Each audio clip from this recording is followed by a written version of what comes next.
Libre-échange. Une personnalité se livre. Ses créations, ses valeurs, ses engagements. Libre-échange. Bonjour à toutes, bonjour à tous. Je suis ravie d'animer ce libre-échange avec Aline Fauchère, présidente du CIDFF Hérault. Une émission en partenariat entre Radio Aviva et Midi Libre. Bienvenue sur cette antenne. Aline, première question, présentez-vous aux auditeurs et auditrices. Merci. Donc, je suis présidente du Centre d'information sur les droits des femmes et des familles de l'Hérault depuis 2 années maintenant. Et c'est une association qui a 40 ans d'existence, avec un développement accru ces dernières années, parce que l'égalité entre les femmes et les hommes, qui pourtant existe dans la loi, n'est toujours pas réelle dans les mentalités et dans les faits.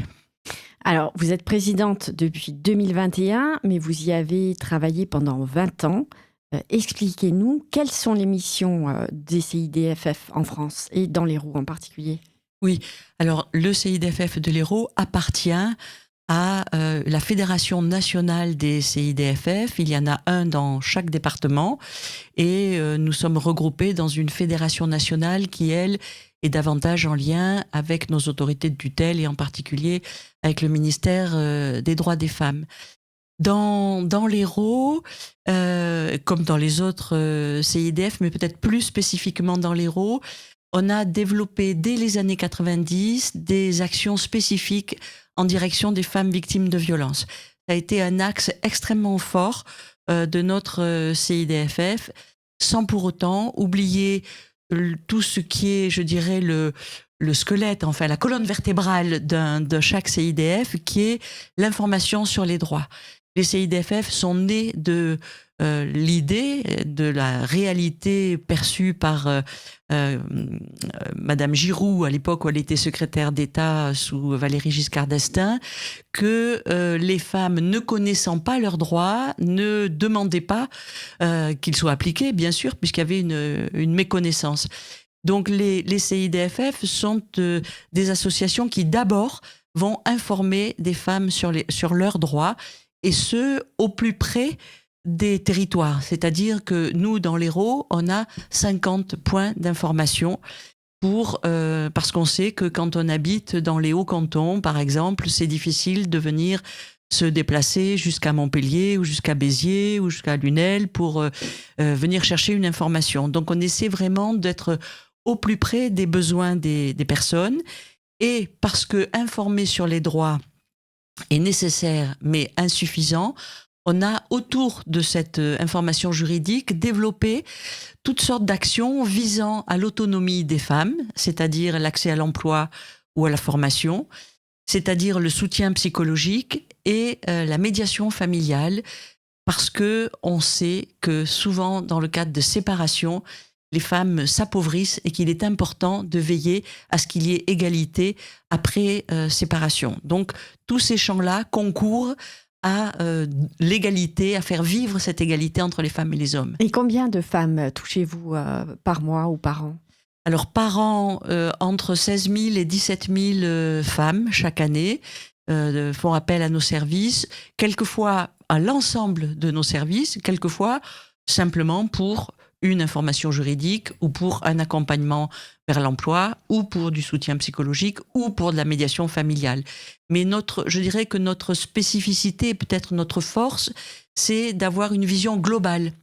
Quand une personne arrive au CIDF et qu'elle demande une information juridique, la juriste va veiller à ouvrir tout ce qui est possible en lui disant « Voilà, moi je vous ai donné l'information, mais si vous avez besoin de chercher du travail, si vous avez besoin de faire une formation, si vous avez besoin de parler des difficultés avec vos enfants ou avec votre conjoint, vous pouvez aussi avoir accès au reste. Toutes nos actions sont gratuites, confidentielles, complètement anonymes. » Oui, c'est important de le préciser. Donc, je comprends que vous êtes devenu indispensable dans le paysage héroltais en matière d'égalité. Cette semaine, il y a eu un grand événement avec l'inscription de l'IVG, la garantie de l'IVG dans la Constitution. Quel regard vous portez sur cette avancée qu'on qualifie d'historique ? Je crois que c'est vraiment, on peut le dire, une avancée historique. Pour moi, ça vient vraiment compléter le combat de Simone Veil il y a 50 ans. Sur l'autorisation de l'IVG. Et c'est d'autant plus historique que dans le monde dans lequel on vit, on se rend compte qu'il y a des reculs. Les États-Unis en ont été un exemple frappant et qui nous a vraiment stupéfiés, je crois, tous et toutes. Donc je crois que là, vraiment, c'est gravé dans le marbre. C'était très important et il y a eu là-dessus une quasi-unanimité des partis politiques, sauf peut-être à l'extrême droite, pour faire valoir l'importance de cette inscription dans la Constitution. Pour autant, symboliquement, c'est très fort, mais il faut aussi que les moyens soient à la hauteur de cette portée symbolique. C'est la condition la question de l'accès à l'IVG, dont on sait qu'il est très inégal en fonction de l'endroit où on se situe sur le territoire. Non loin d'ici, à Ganges, la maternité a fermé récemment, donc on ne peut plus accoucher à Ganges, on ne peut plus avorter non plus dans ces hauts cantons. Qu'est-ce que ça vous inspire ? Alors c'est vrai je crois qu'il y a eu plus d'une centaine de centres qui ont fermé en France ces dernières années. À Montpellier, c'est vrai qu'il y a la fermeture de Ganges pour toutes sortes de raisons. On est en train, avec le centre hospitalier universitaire, de créer une maison des femmes, qui est un nouveau projet et dans lequel les femmes pourront réaliser des IVG médicamenteuses. Donc, on essaie d'ouvrir, d'amener une nouvelle réponse pour pallier ces difficultés. C'est une réponse, évidemment, ça ne suffit sans doute pas. La deuxième difficulté aussi, c'est la clause de conscience, où on a un certain nombre de médecins qui refusent de pratiquer des IVG. Le planning familial Occitanie a réalisé un rapport récemment qui, justement, met en exergue ces difficultés. Et que faudrait-il faire par rapport à cette clause de conscience ? La supprimer ? Je crains, j'espère qu'on n'en arrivera pas à ce qui se passe en Italie, où on a 70% des praticiens qui refusent. Donc c'est très grave. Même si c'est inscrit dans la loi, dans la réalité, ça ne peut pas se faire. Moi, je crois que ça passe aussi par la formation des médecins, par un changement de regard de la société sur les rapports hommes-femmes, sur le corps des femmes. Et je pense que si on continue à travailler en amont sur l'éducation à l'égalité chez les garçons et chez les filles, petit à petit, avec les nouvelles générations de médecins et de sages-femmes, on arrivera à avoir davantage de professionnels qui seront capables de pratiquer cet acte parce qu'ils en comprendront le besoin et l'utilité vraiment fondamentale. Alors, l'IVG, cette inscription dans la Constitution, vous en mesurez la portée symbolique. Vous soulignez la difficulté d'accès concrètement à l'IVG, que ce soit en ville ou en zone rurale. Est-ce que vous dites, comme ce collectif qui appelle à une grève féministe ce vendredi 8 mars, qu'il s'agit d'un coup de com'? Alors, on participe à l'interorga féministe et à la grève féministe. Pour autant, je ne dirais pas que c'est un coup de com'. Je pense qu'il ne faut pas sous-estimer l'importance de cette inscription qui peut aussi, en Europe, inspirer d'autres pays qui nous suivraient dans cette direction.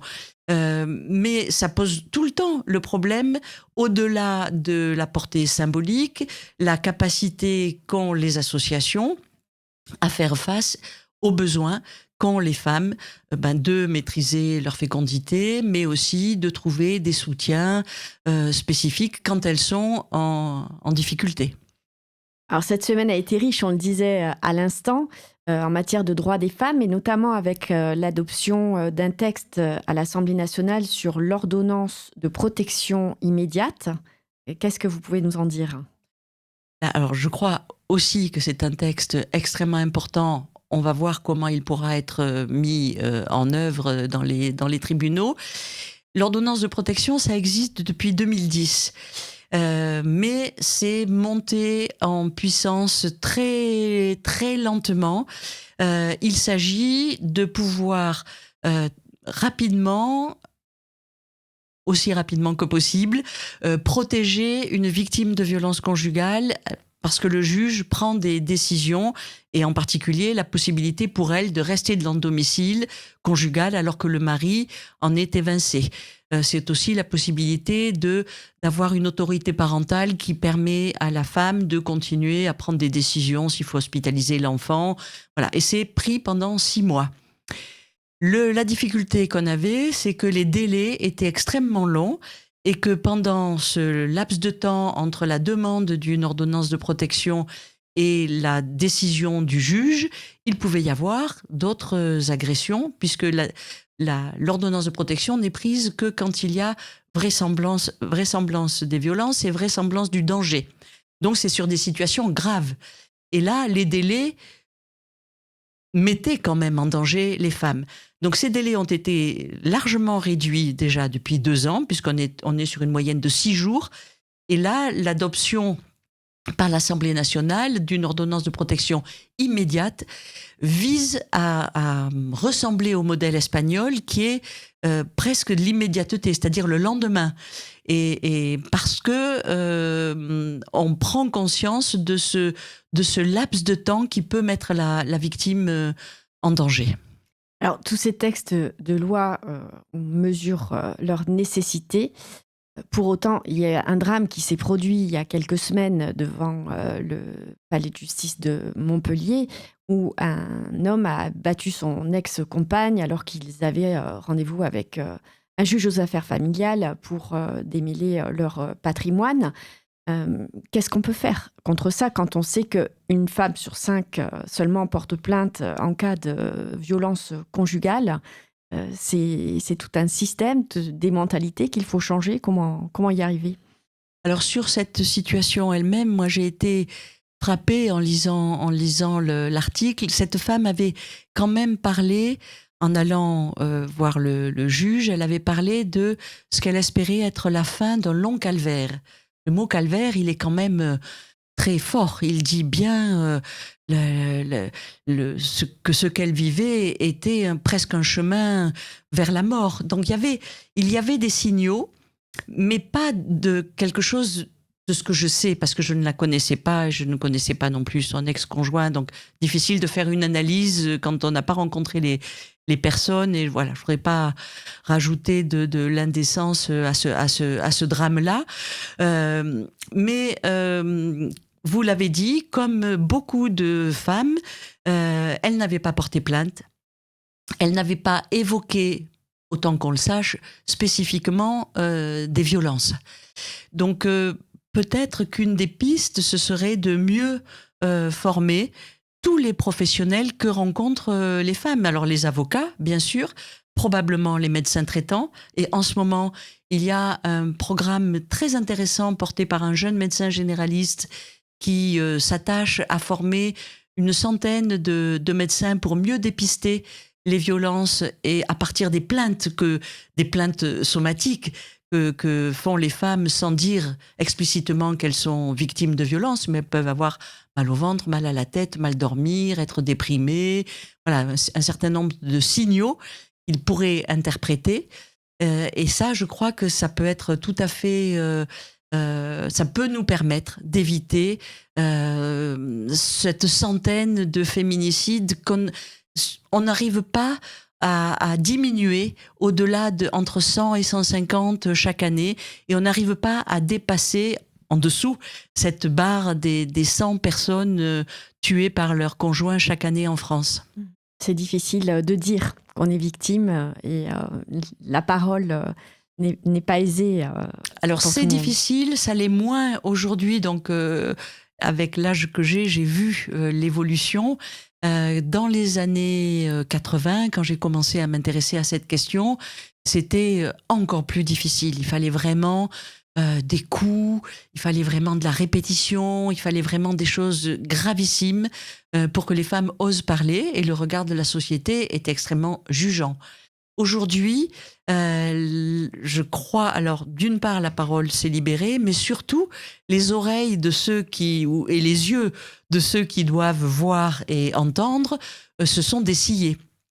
Et on entend mieux, on accompagne mieux, beaucoup plus précocement, même si ça n'est pas encore au maximum de ce qu'on pourrait faire. Il y a toujours une marge de progression. Oui, effectivement, il y a des exemples récents dans le cinéma notamment.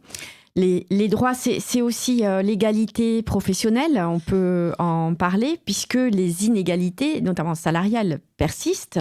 Une étude de l'INSEE a mis en avant le fait que les femmes étaient payées 23,5% de moins que les hommes dans le privé. Qu'est-ce qu'on peut faire pour changer ça ? Et la persistance du travail à temps partiel pour les femmes, et les métiers auxquels elles se destinent, qui sont en général moins bien rémunérés que les métiers d'hommes. Donc il faut lutter à la fois contre l'autocensure des jeunes femmes. Il faut lutter aussi contre les stéréotypes des professionnels qui les orientent vers les métiers du soin et de l'éducation, même quand elles ont des compétences ou des appétences scientifiques. Donc là aussi, il y a tout un chantier. Il faut lutter contre le travail à temps partiel subi, les horaires décalés, et de façon générale quand même contre une forme de précarité des femmes, surtout celles qui sont en situation de monoparentalité.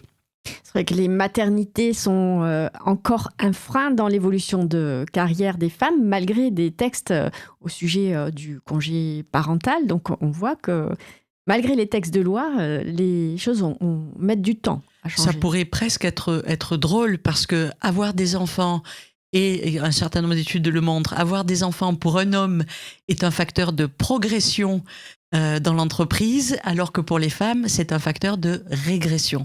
Alors les entreprises font des efforts. Il y a un certain nombre d'entreprises qui ont arrêté de programmer des réunions importantes entre 5 et 7. Il y a des entreprises qui aussi ont des gros programmes pour lutter contre les violences sexistes et sexuelles dans l'entreprise. Mais là aussi, on a encore du chemin à parcourir.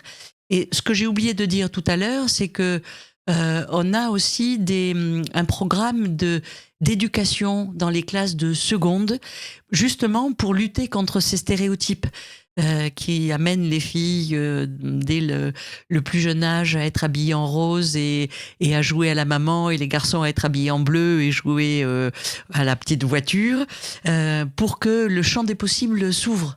Pour les garçons comme pour les filles, ce serait important que dans le champ de la petite enfance, on ait des garçons qui soient éducateurs de jeunes enfants, puériculteurs, sages-femmes, et des filles qui aillent vers les métiers des mathématiques ou des sciences physiques.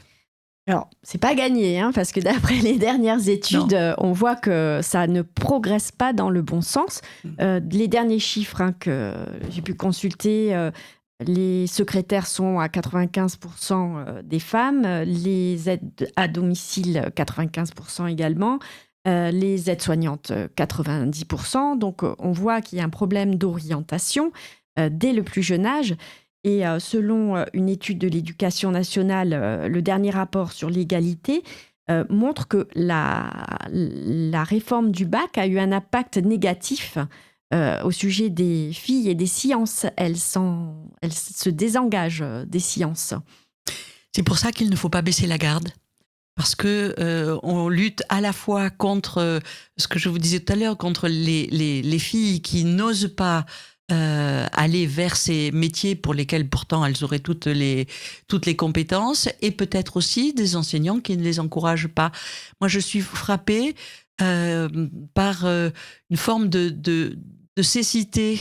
Alors, pas tous les enseignants, mais évidemment, des enseignants qui sont très, très, très attentifs à ça, mais la neutralité En fait, la neutralité de l'enseignement, au fond, elle favorise les garçons. Je crois qu'il faut prendre conscience que les filles sont dès la maternelle dans une position dominée.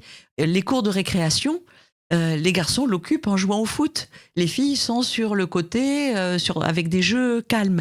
Donc, je crois que c'est pour chacun d'entre nous, et je m'inclus complètement là-dedans parce que je suis bien persuadée que j'ai eu des garçons et des filles, et je suis bien persuadée, même si j'ai lutté contre, que j'ai eu des peurs irrationnelles concernant ma fille et pas mes garçons.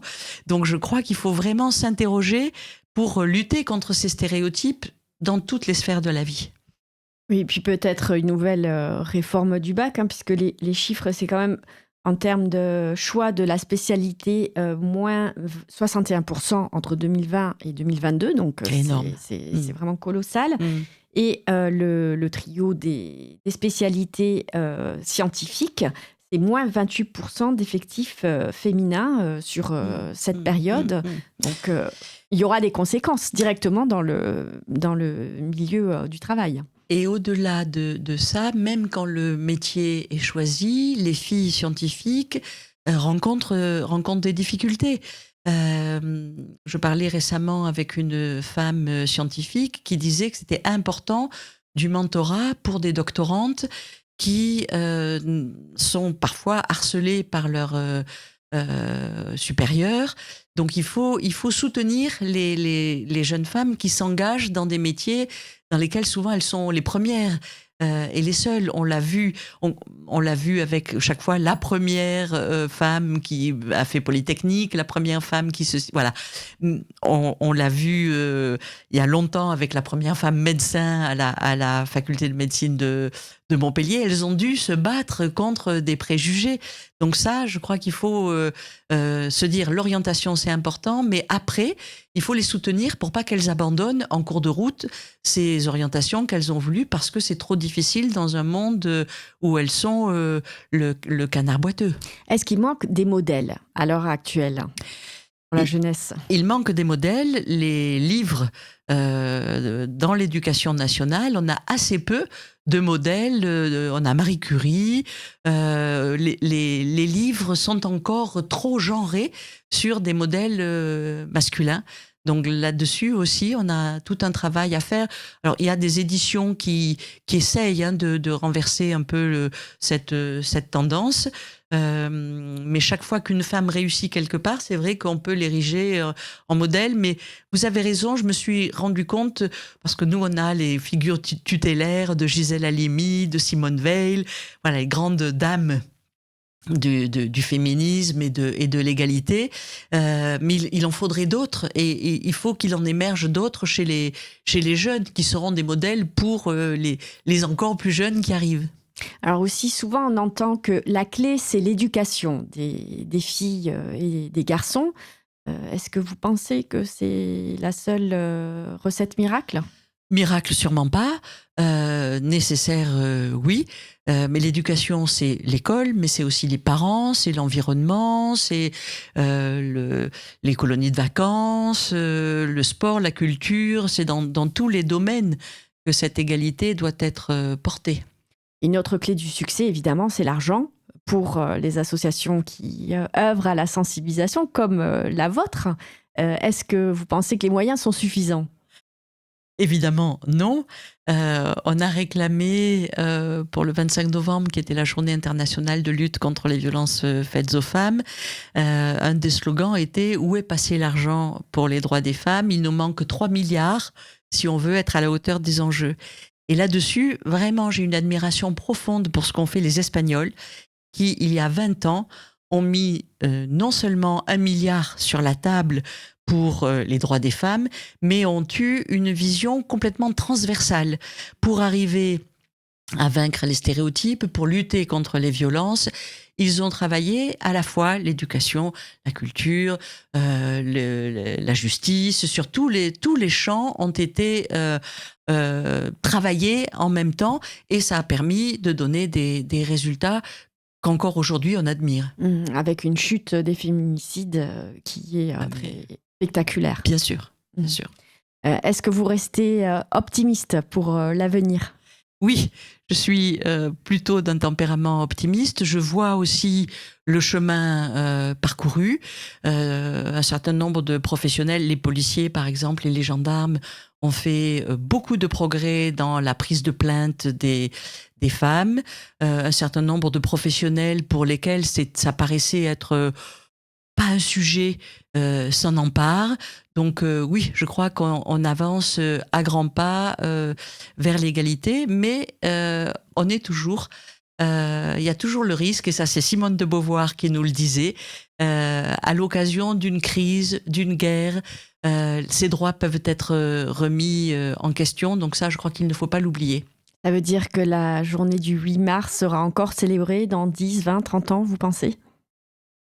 Je crois que oui, parce que on a quand même des signaux d'alerte. On voit bien que chaque fois qu'il y a une guerre, c'est le corps des femmes qui est attaqué en premier. On voit comment le viol, et on l'a vu avec le 7 octobre, comment le viol des femmes reste une façon pour les hommes de détruire les femmes. On l'a vu en Ukraine, à Boutcha, ça a fait partie des crimes de guerre qui ont été documentés. Donc, et les guerres ne vont pas s'arrêter. Donc, je crois qu'il faut rester extrêmement vigilante. Merci beaucoup d'avoir partagé avec les auditeurs et auditrices de Radio Aviva toutes ces informations, et bon vendredi 8 mars. Merci à vous. Libre-échange. Une personnalité se livre. Ses créations, ses valeurs, ses engagements. Libre-échange.